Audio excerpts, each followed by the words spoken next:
Բարև ձեզ, հարցազրույցի տաղավարում այսօր զրուցելու եմ Ազգային ժողովի Հայաստան խմբակցության պատգամավոր Արթուր Խաչատրյանի հետ, շնորհակալ եմ հրավերս ընդունելու համար, պարոն Խաչատրյան, եւ զրույցը սկսենք Թուրքիայից ստացվող տեղեկություններով Հայաստանի պատվիրակությունը, ինչպես գիտենք, մասնակցում է Անտալիայի դիվանագիտական ֆորումին, սա իհարկե նրանց առաջին մասնակցությունը չէ, բայց նաեւ վերջինը չէ ստորացուցիչ հայտարարությունների տեսանկյունից, որովհետեւ հայ-թուրքական հարաբերությունների հարցով թուրքական կողմի բանագնաց Սերդար Քլիչը հայտարարել է, որ հայ-թուրքական սահմանի բացման հարցով նորություն չկա, մինչդեռ Ռուբեն Ռուբինյանը այդ քննարկումը համարել է լավ քննարկում, գրառում անելով իր սոցցանցային էջերում։ Կխնդրեմ այս երկու ուղերձների տարբերությունից ու ըստ էության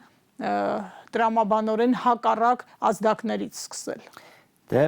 հերթական ստորացումն է, հերթական նվաստացումն է, որ Նիկոլ Փաշինյանի իշխանությունը, որին Նիկոլ Փաշինյանի իշխանությունը ենթարկվում է թուրքերի կողմից։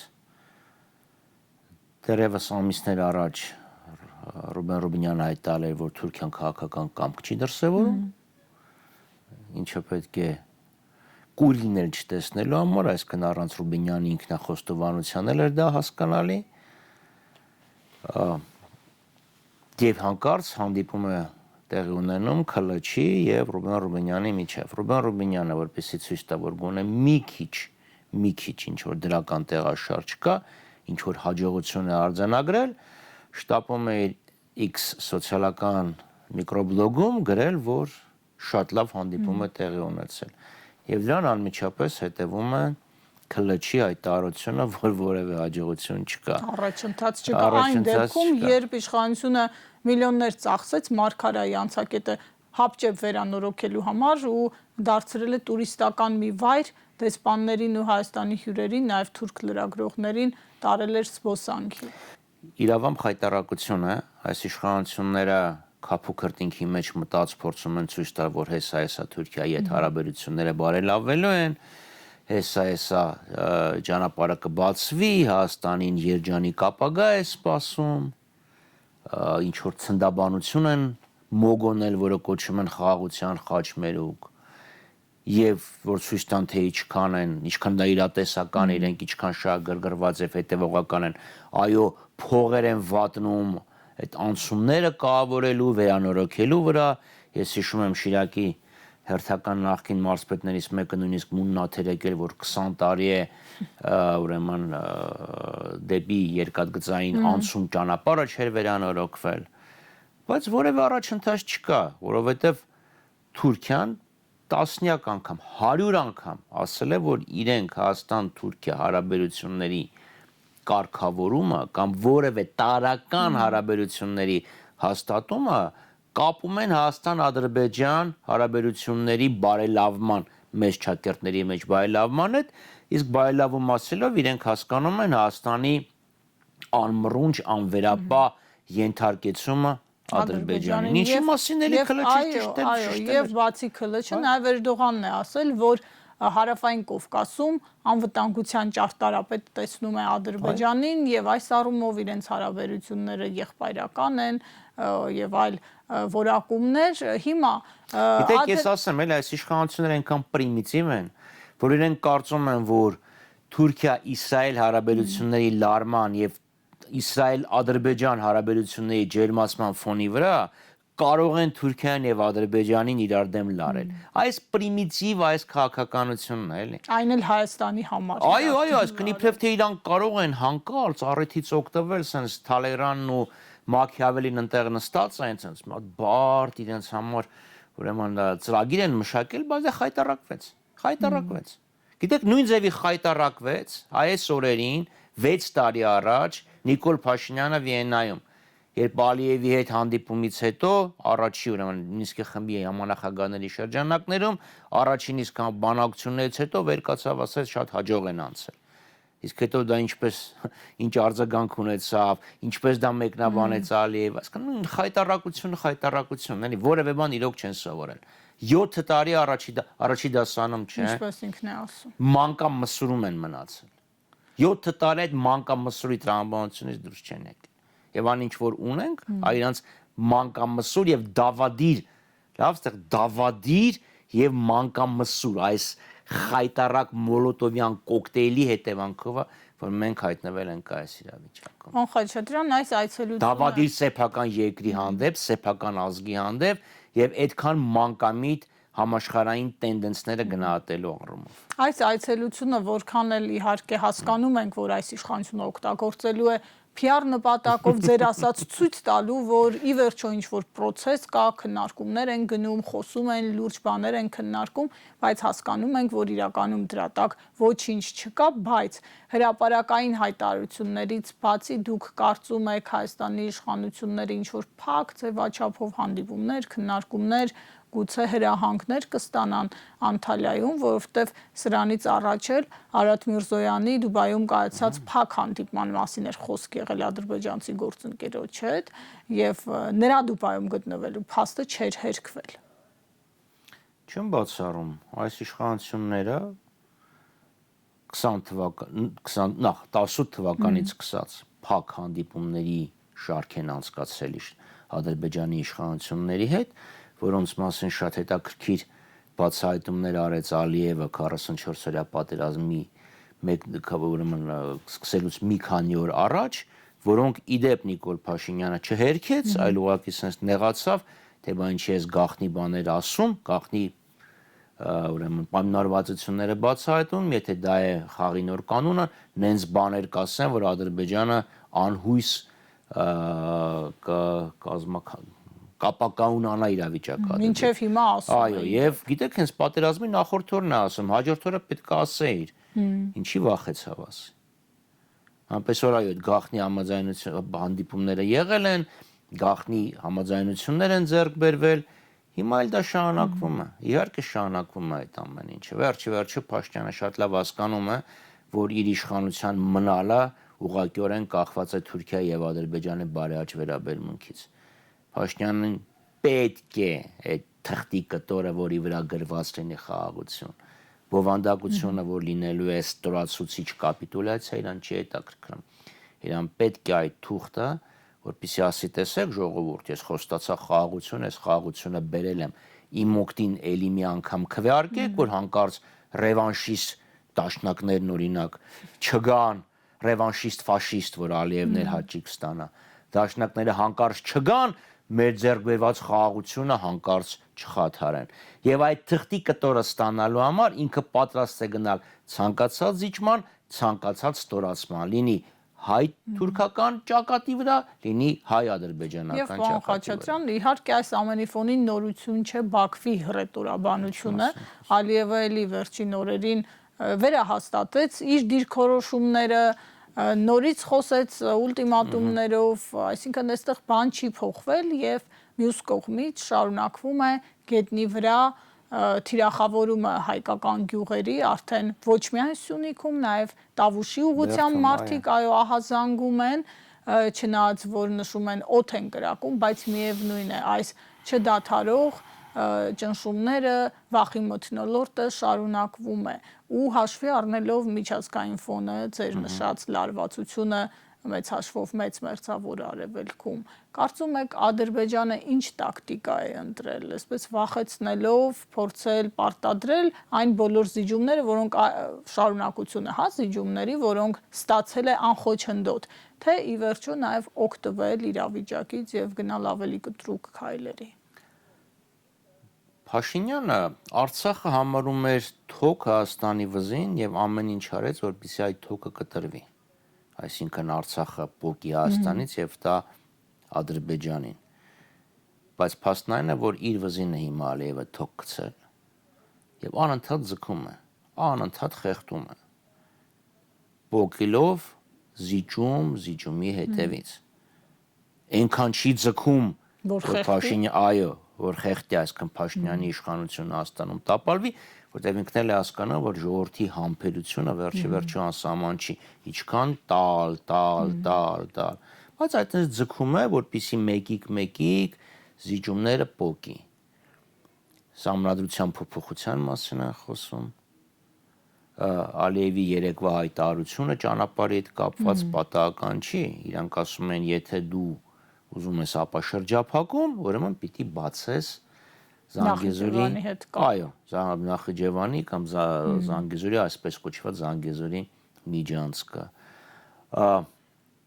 Սահմանազատման գործընթացում վստահաբար իրենց պայմաններ են թելադրելու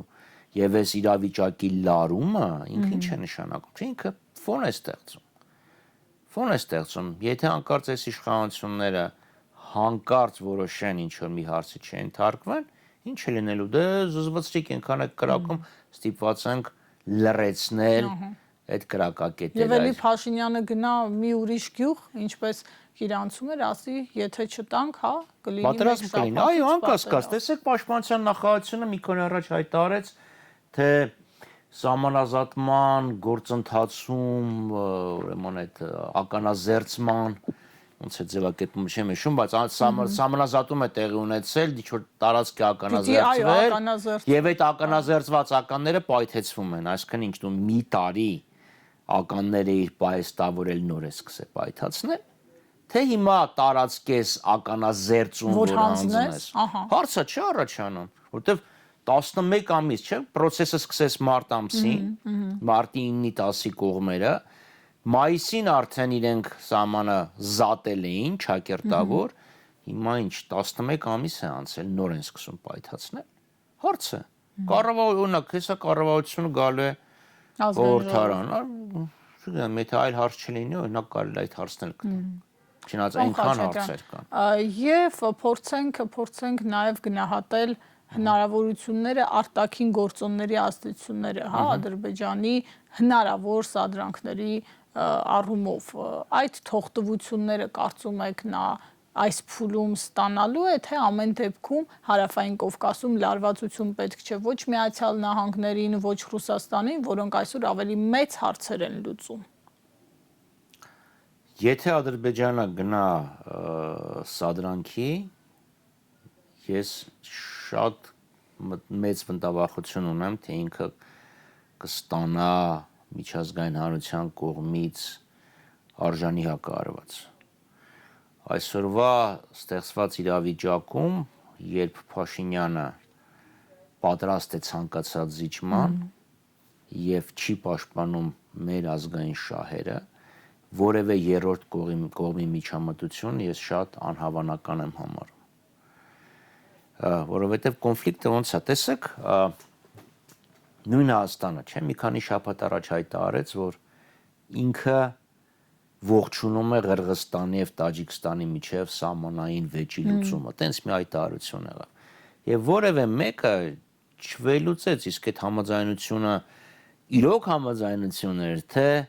երկրներից մեկի ճնշման արդյունքում, սպառնալիքի արդյունքում ձեռք բերված համաձայնություն է։ Հիմա եթե Փաշինյանն ասում է խաղաղության տեքստը ամեն ինչ պատրաստ է, դեպի ասեն, դե եթե պատրաստ է ստորագրեք, էլի, մեկա դու թույլ ես։ Այսինքն էլի գալիս ենք բանակցողին։ Սա մի հարց է, որը պատերազմից հետո ուղղակի օրակարգից դուրս չի գալիս։ Այո, որովհետև եթե դու անքոր մարտավարությունը զիջում մինչև բգին կանգնի, լավ, այդ է մարտավարությունը։ Պարզ ամեն ձեռք բերումից հետո Ադրբեջանը էլ ավելի լկտի անում է։ Եվ որpիսի դու կարողանաս իրենց դադարեցնես այդ լկտիությունը, կասեցնես, դու պետք է ցույց տաս, որ չգիտես ինչ կա։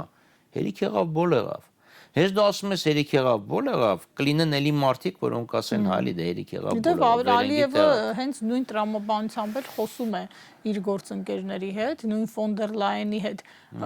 տեսանք, թե նախորդին ինչ կոշտ տոնով էր խոսել, ասել էր ձեր ինչ գործն է, որ առհասարակ այդ հարցերով մտահոգվում եք։ Իհարկե, որովհետև Ուրսուլա ֆոն դեր Լայեն այդ դեպքում երբ ներողություն Եվրոպայից ստացավ Արցախը Ադրբեջանի մաս ճանաչելու այդ գործարքը, հա, հենց Եվրոպայի խավորությամբ։ Որովհետև նույն Ուրսուլա ֆոն դեր Լայենը Ալիևին Ադրբեջանը հռչակել էր որպես էներգետիկ բնագավառում Ադրբեջանի խոշորագույն ամենավստահելի գործընկերները ուսնում եմ խնդրում։ Բա դնում ես գլխիդ, տենց էլ պետքա լինի, հասկանում եք։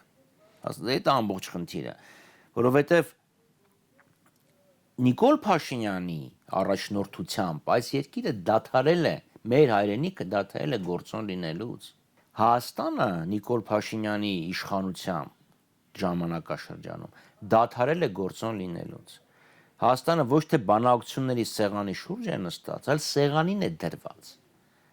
Եվ ստեղ խնդիրը էլի եմ ասում, Հայաստանը վերադարձնելն է բանակցությունների սեղանի շուրջ։ Եվ առանց Փաշինյանի։ Որովհետև Փաշինյանով դա հնարավոր չի, լավ 5 տարի է, ու 5 տարի է պատերազմից հետո ինքը բանակցում է։ Նախ որևէ հաջողություն չունեցան իր բանակցությունները 18 թվականից։ Մինսկի խմբի շրջանակներում գործընթացը ինքը վիժեցրեց,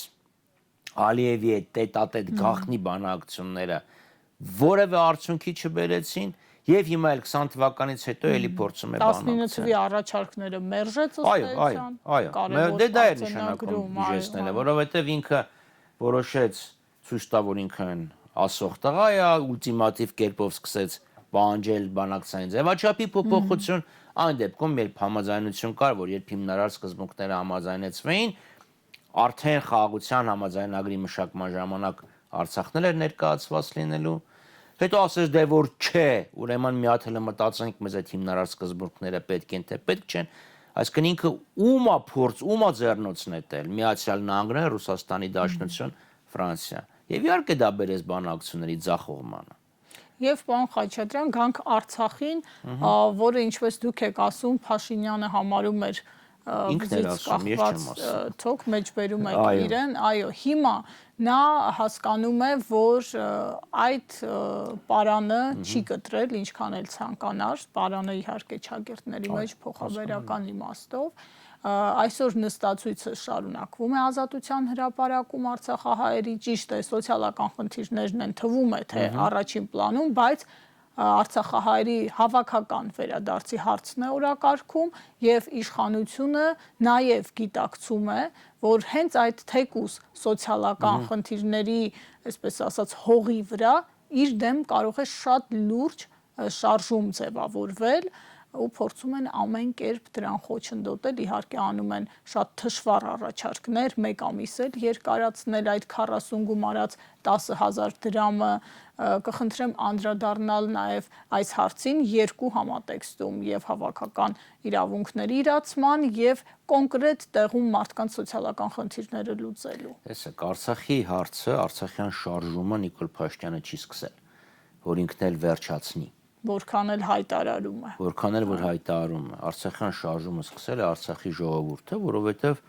մարդիկ հասկանում են, որ իրենց Ադրբեջանը դուրս է մղում իրենց պատմական հայրենիքից, իրենց աչքի առաջ էր Նախիջևանի օրինակը, իրենց աչքի առաջ էր Դաշտային Ղարաբաղի օրինակը, եւ մարդիկ ուղղակի ճարահացյալ, բայց խաղաղ սկսեցին պայքարել իրենց ապրելու, իրենց հայրենիքում ապրելու իրավունքի համար։ Ադրբեջանը խաղաղ պայքարը վերածեց պատերազմի եւ պարտվեց։ Փաշինյանը Հայաստանի առաջի ղեկավարն էր, ով 22 թվականին ճանաչեց Ադրբեջանի գերիշխանությունը Արցախի նկատմամբ։ Առաջի եւ միակի դեպքում։ Առաջի եւ միակ, այո, առաջի եւ միակ մարդն էր, որը ճանաչեց։ 22 թվականին ինքը իր հնարավորության շրջանակներում, սենց ասեմ, դա փորձեց դադարեցնել շարժումը, բայց կան արցախցիներ, կան հաղաստանցիներ, ում համար այդ շարժումը, այդ խնդիրը լուծված չի,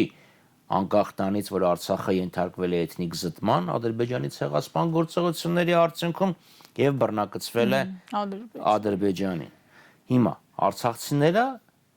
մազապուրց փախել են Հայաստան։ 9 ամիս եղել են շրջապատման մեջ։ Շրջապատում էլ չէ, պաշարում էր եղել։ Ես շատ հաճախ շատ մարդկանց հետ էի խոսում, ու այդ գները, որ իրանք ասում էին, գիտեք, բոլորս հիշում ենք։ Այո, այսինքն մարդիկ վերջի խնայողությունները ծախսել են, որպեսզի կարողանան ֆիզիկապես գոյատևեն։ Այո, ֆիզիկապես գոյատևեն եւ մազապուրց փախել են Հայաստան։ Հայտնվել են կյանքի դժվարին պայմաններում եւ այս իշխանությունների պարտականությունը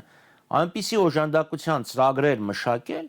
որոնք այդ մարդկանց կհանեն այդ ծանր սոցիալական։ Ասում են 40 գումարած 10,000-ը խոչընդոտում է բնակարանային ապահովման ծրագրերը։ Հիմա դրանք անդրադառնանք, լավ, այսինքն որպեսզի հանեն սրանից եւ իրանք մի քանի ծրագիր են մշակել։ Մեկը այդ բնակարանային ծրագիրն է, որը անտրամաբանական է։ Հասկանում եք, մարդ, որ ամեն ինչ կորցրել է, ասել դե մենք քեզ 3-ից 5 միլիոն տալիս են, գնա բնակարան առ։ Երևանում 4 հոգյանոց ընտանիքը 12 միլիոնով տուն չի կարողանա առնի։ Գնաց Գորիս։ Լավ, գնաց Գորիս հիմա ենթադրենք 20 միլիոնով ենթադրենք կարողացար տուն առնես բաշխատանքը։ Այսինքն բոլորը չի որ կարող են տուն առնել, չնչին փոքրամասնությունն է կարող առնել։ Լավ, մեր հայաստանցիներից, Հայաստանի Հանրապետության քաղաքացիներից, քանիսն է տուն առել գնացել այսպես կանխիկ փողը տվել տուն առել։ Դե հասկանալի է, որ չգիտեմ 0.1%-ը։ Միգուցե իրենք քպականները, որոնք վերջին տարիներին բարելավել են։ Այո, իրանք բիրդանաղա են դարել եւ այդ ամեն ինչը երևում է։ Այսինքն պետքա գումարը որ տրամադրում են, պետք է դրանից բացի նաեւ հիպոթեկային վարկ վերցնես, որը բանկերը չեն տալի, որովհետեւ դու կայուն եկամուտ չունես։ Այո, դրանից բացի հիմա պատկերացրեք, այնտեղ ինչ սարսափելի սահմանափակումներ կան։ Եթե մեկի երեխան արցախցի մեր հայրենակիցների տաղանդավոր երեխա է, ինչ որ բարեգործի միջոցով սովորում է, օրինակ Մուրադ Ռաֆայելյան վարժարանում, 183 օր բացակայում է երկրից, տունը ձեռից խլում են։ Այս անորոշության պայմաններում որ բանկը քեզ հիպոթեք կտրամադրի։ Այսինքն գործնականում անհնարին պայմաններ են։ Այսինքն իրականում այս մարդիկ, ես արդեն դրանում սկսում եմ համոզվել, ոչ թե նպատակ ունեն մեր հայրենակիցների կյանքը, կենցաղը կարգավորել այստեղ, այլ ամեն ինչ անում են, որ այս մարդիկ թողեն գնան։ Ամեն ինչ անում են, եւ այս հայտարարությունները, այս ատելության մթնոլորտի ձևավորումը երեկվա նույնիսկ Ալեն Սիմոնյանի հայտարարությունը, որ Ղարաբաղում չանեք, Հայաստանում չի հաջողվել ինչ որ Ղարաբաղում է հաջողվել անել։ Բազմաթիվ այս պնդումները գնայիք, մնայիք, կռվեիք, գնայիք, բանակցեիք, այս ատելության մթնոլորտի ձևավորումը ստերի հիման վրա։ Մի նպատակ ունեն մեր արցախցի հայրենակիցների կյանքը ստեղ դարձնել անտանելի, որպեսզի այդ մարդիկ գնան, որպեսզի վերադարձի իրավունքի հարցը դուրս գա օրակարգից։ Այո։ Այսինքն ազատել գլխացավանքից, հա, չկա մարդ, չկա խնդիր։ Այն ինչ որ Ալիևն է ուզում, ինչ մասն է խոսքը։ Եվ պարոն Խաչատրյան, նաև կուզեմ անդրադառնալ այս հարցի ներքաղաքական գործոնին, այս դժգոհությունը հնարավոր է ինչ որ process-ներ գեներացնի։ Ամբողջ երկրում կա սարսափելի դժգոհություն այս իշխանությունից։ Եվ բոլոր ոլորտներում։ Տեսեք, այսքան բան ենք Հայաստանի Հանրապետության տարածքում հանդիպումների ենք մասնակցում, գնում ենք, խոսում ենք, ես անցնող 7 օրվա ընթացքում 3 օր Սյունիքի մարզում եմ եղել։ Գորիս, Կապան։ Լավ, չասեմ 100-ավոր, չասեմ։ Առանձին շփումներ, որտեղ հանդիպման ժամանակ որ ունեցանք 100-ից ավել մարդ կար։ Դրանից բացի էլի մարդիկ, չգիտեմ, մեքենան ես լիցքավորում, գալիս են, խոսում են, սուրճ ես խմում, գալի խոսում են, փողոցում ճանաչում, մոտենում են։ Տաքսի ես նստում։ Տաքսու վարորդները ամենակարևորը։ Ես Գորիս Կապանի մասին եմ ասում, լավ, այո։ Ուղղակի այնտեղ տաքսի չեմ նստել։ Մարդիկ գալիս են, բողոքում են, մեկը անվտանգությունից է բողոքում, որ էս ինչ վիճակ է, մեկը կրթության վիճակից է բողոքում, մեկը աշխատանքից է բողոքում, սոցիալական խնդիրները սարսափելի շատ են։ Այսինքն այս ամբողջի համադրումը մի օր պայթելու է։ Տեսեք Շիրակում եւ Փարաքարում եւ Կոտայք։ Այսինքն Գյումրիում եւ Փարաքարում մենք տեսանք, որ այս իշխանություններին ուղղակի մերժեցին։ Ամեն մարդ, որ դեմ քվեարկեց Նիկոլ Փաշինյանին, իր ուրույն պատճառը ունի։ Իհարկե։ Բայց այդ դժգոհությունը բերեց նրան, որ մերժվեցին։ Այդ, գիտեք, վարչական լծակի կիրառումը, այդ սպառնալիքները, ոստիկանության կիրառումը, չգիտեմ, մարզպետարանների եւ համայնքապետարանների ենթակայության աշխատողներին հանրահավաքի բերելը։ ՀՊ դեսանտների չէր քաղաքում։ Դեսանտը, այո, այդ ամեն ինչը չկարողացավ շրջել իրավիճակը։ Դե տեսնում ենք, օրու մեջ տարբեր հատվածներում Հայաստանի փողոց են փակում, ինչ որ պահանջներ են դնում։ Մեկի համար տրանսպորտի, հիմա ես չեմ ուզում ասեմ, ավելի լուրջ խնդիրներ կան, դուք ես ինչ մանուկ եք ասում, որտեվ ինչը քո համար մանուկ է, մեկի համար կենսական նշանակության խնդիր է գալիս, երեխան չի կարողանում գնա դպրոցում Երևանում սովորելու։ Այս ամբողջ դժգոհությունը պայթելու է, եւ Նիկոլ Փաշինյանի այս վերջի հայտարարությունները կառավարության նիստի ժամանակ ջղագրգիռ, այո, որ կադրային սով ունեն, կես ունենք, դա էլա ցույց տա, որ ինքը մեղավոր չի, իր ենթականներն են մեղավոր եւ ես չեմ զարմանա, եթե վաղը ինքը մի հատ ստալինյան չիստկա անցկացնի իր շարքերում եւ պետական կառավարման ապարատում, այո։ Բայց նա մեզ խոսում է, չէ՞ մեր արցախցիներ, օրինակ, էլի արցախցիների հետ խոսում են, բարձրագույն կրթություն ունի, կյանքի փորձ ունի, մասնագիտական փորձ ունի, ամենահասարակ աշխատանքի պատրաստ են։ Աշխատանք չկա։ Աշխատանք չկա, որովհետև իրանք ինչ են ասում, իրանք ունակ կադրերին հանեցին, բերեցին նրանց, ում որ իրենք համարում են վստահելի։ Գիտեք, ռուսական անեկդոտ կա, չի ասում, նշանակրեն ավատարիմներին, բաց պահանջում են ինչպես խելոքներից կպահանջեն։ Այս պայմաններում բարձր պետքա ձախողվի։ Բայց ձուկը հիշը գլխից է նեղում։ Գլխից։ Եվ ինչպես ասում են, խնդիրը Երևանում է։ Ես քեզ ավելի կոնկրետ ասեմ, խնդիրը Երևանում հանրապետության հրապարակի վրա է։ Շնորհակալ եմ ցույցի համար, պարոն Խաչատրյան, հարցազրույցին սպասեք երկուշաբթի։